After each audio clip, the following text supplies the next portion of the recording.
The Voter by Chinua Achebe. The Voter is a short story written by Chinua Achebe, where he highlights the entire election scenario in his home country Nigeria in the society of Umuofia. मतदाता कोई और नहीं बल्कि Rufus okay के लोकप्रिय रूप से roof के रूप में जाना जाता है।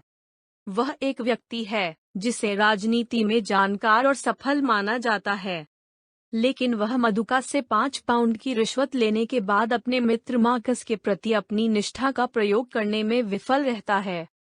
वह बैले बूथ में तब तक दुविधा में रहता है जब तक उसे बैले पेपर को 2 हिस्सों में विभाजित करने का विचार नहीं आता और प्रत्येक बॉक्स में प्रत्येक शांति को बिगाड़ देता है जिससे उसका वोट खराब हो जाता है।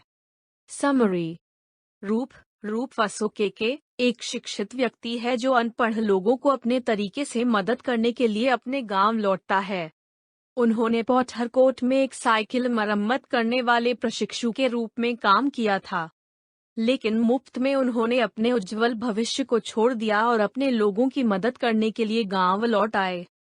हालांकि उनके गांव उमुफिया ने पहले ही निवर्तमान सरकार में माननीय मार्क सिबे के संस्कृति मंत्री का उत्पादन किया था और अब वह अपनी party people's alliance party PAP के साथ एक और चुनाव के लिए दौड़ रहे थे।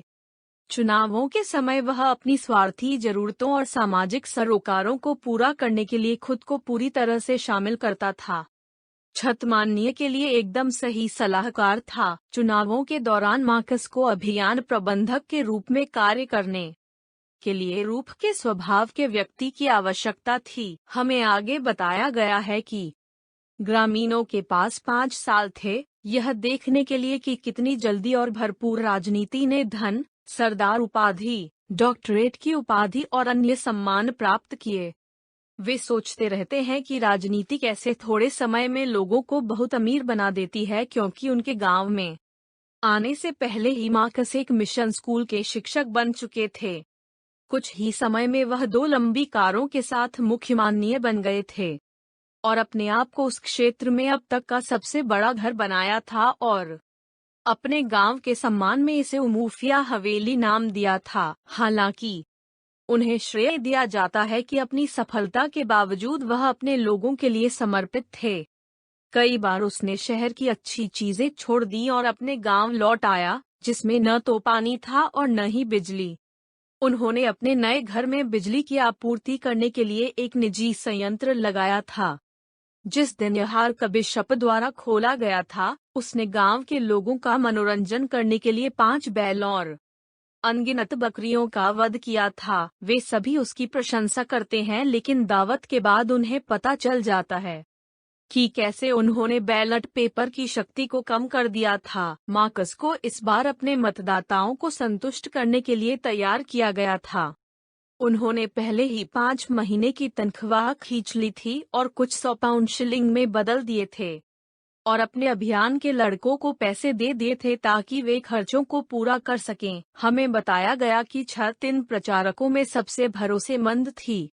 मतदान के ठीक दिन पहले का व्यस्त दिन था जब रूफ बग्यूफी एजेनवा के घर में गांव के 5 बुजुर्गों से मिले और उन्हें 2 शिलिंग दिए, जिनमें से प्रत्येक ने उम्मीद जताई कि यह उन्हें मार्कस के लिए नासूर बना देगा। वह उन्हें याद दिलाता है कि मार्कस उनके ही गांव का एक बेटा है और सत्ता में रहने वाले उसके हिस्से ने उन्हें पानी से भरे पानी का वादा किया है।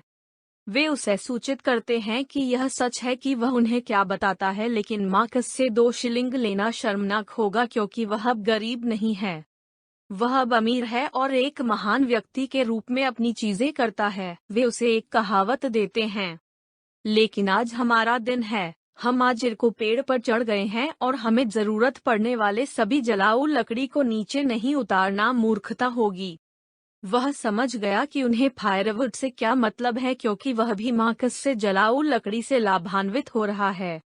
इसलिए उन्होंने प्रत्येक के लिए 1 शिलिंग जोड़ा, लेकिन उन्होंने फिर भी आपत्ति जताई और अंत में उन्होंने प्रत्येक व्यक्ति को 1 और शिलिंग दिया। उन्होंने कहा कि अगर वे पसंद नहीं करते हैं तो वे प्रगतिशील संगठन पार्टी पीओपी का हवाला देते हुए दुश्मन के लिए जा सकते हैं और वोट दे सकते हैं। यह कुल राजनीतिक, सांस्कृतिक, सामाजिक और धार्मिक विनाश से खुद को बचाने के लिए जनजातियों द्वारा तट के नीचे बनाया गया था। यह कहा गया कि पार्टी ने सिर्फ वोट खरीदने के लिए उमुफिया में इतने पैसे ढीले कर दिए। उसी रात मार्कस को एक अजीब यात्रा मिली। पीओपी के कुछ अभियान लड़कों ने रूफ के घर में प्रवेश किया और उन्हें 5 तालाबों से प्रलोभन दिया और उन्हें मडुका के लिए वोट करने के लिए कहा। वह पैसे लेता है, फिर वे उसे स्थानीय देवता ईया से शपथ लेने के लिए कहते हैं। उनके पास कोई दूसरा विकल्प नहीं था, लेकिन मानने के लिए छोड़ दिया गया। चुनाव के दिन रूफ मार्कस की प्रतिक्रिया को काफी बार देखता था क्योंकि वह नहीं चाहता था कि मार्कस उस पर शक करे। मार्कस अपनी कार में बैठे लोगों का हाथ हिलाकर उन्हें बधाई देने के लिए पहले से बैठ गया। छत और अन्य आयोजकों ने मतदाताओं को अंतिम क्षणों के निर्देश दिए। उदाहरण के लिए लेखक कहता है, मत भूलो, उन्होंने अनपढ़ महिलाओं के एक समूह से कहा जो उत्साह और अच्छे हास्य के साथ फटने के लिए तैयार लग रहे थे। हमारा संकेत मोटर कार है। जैसे एक मार्कस अंदर बैठा है, दूसरे भाग को डॉन कहकर बदनाम कर रहा है। टिया आदमी के सिर के साथ दूसरे को देखें, यह उन लोगों के लिए है जिनके सिर सही नहीं हैं। वह उन्हें बताता है कि यदि वे कार के लिए मतदान करते हैं तो वे एक दिन उसमें सवार होंगे। हालांकि उन्हें उम्मीद थी कि मार्कस कभी भी कोई वोट नहीं खोना चाहता था क्योंकि सभी ने वोट डालने के बाद अपने अभियान के लड़कों को रूफ से शुरू होने वाले मतदान के लिए जाने के लिए कहा। जब रूफ को अपना वोट डालने के लिए कहा गया तो उन्हें नहीं पता था कि क्या करना है। वह गुप्त रूप से भी मार्कस के साथ विश्वासघात नहीं करना चाहता था। उसने 5 पाउंड लौटाने की सोची, लेकिन बहुत कम पैसे थे कि वह उसी तरह पलट जाए। अचानक एक भव्य विचार ने उसे मारा। एक दूसरे विचार के बिना उन्होंने बैले पेपर को 2 हिस्सों में बांट दिया और पहले आधे को मदुका के बक्से में डाल दिया और मौखिक रूप से घोषणा की कि उन्होंने पहले मदुका के लिए मतदान किया और एक और आधा मार्कस बॉक्स में डाल दिया और बाहर चले गए। सारांश का अंत। धन्यवाद।